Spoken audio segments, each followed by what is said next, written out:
தமிழர் திருநாளாம் பொங்கல் பண்டிகை தமிழ்நாட்டில் உள்ள அனைவரும் மகிழ்ச்சியுடன் கொண்டாடும் வகையில் தமிழ்நாடு முதலமைச்சர் குடும்ப அட்டைதாரர்களுக்கு பொங்கல் பரிசு தொகுப்பு மற்றும் ரொக்கப்பணம் ரூபாய் 1000 இவற்றுடன் ஒரு முழு நீள செங்கரும்பு வழங்க ஆணையிட்டுள்ளார்.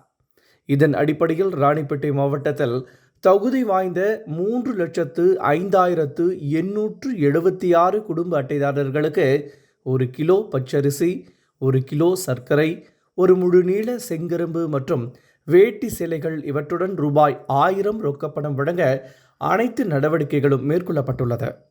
இதன் அடிப்படையில் கூட்டுறவுத்துறையின் மூலம் செங்கரும்புகள் மாவட்டத்தில் இருந்து கொள்முதல் செய்யப்பட்டு லாரிகள் கடலூர் மூலம் கொண்டு வரப்பட்டுள்ளதை தமிழ்நாடு நுகர்பொருள் வாணிபக் கழக குடோன் வளாகத்தில் மாவட்ட ஆட்சித்தலைவர் வளர்மதி ஆய்வு மேற்கொண்டார். கரும்புகள் அனைத்து நியாய விலை கடைகளுக்கும் சிறிய லாரிகள் மூலம் அவர் அனுப்பி வைத்தார்.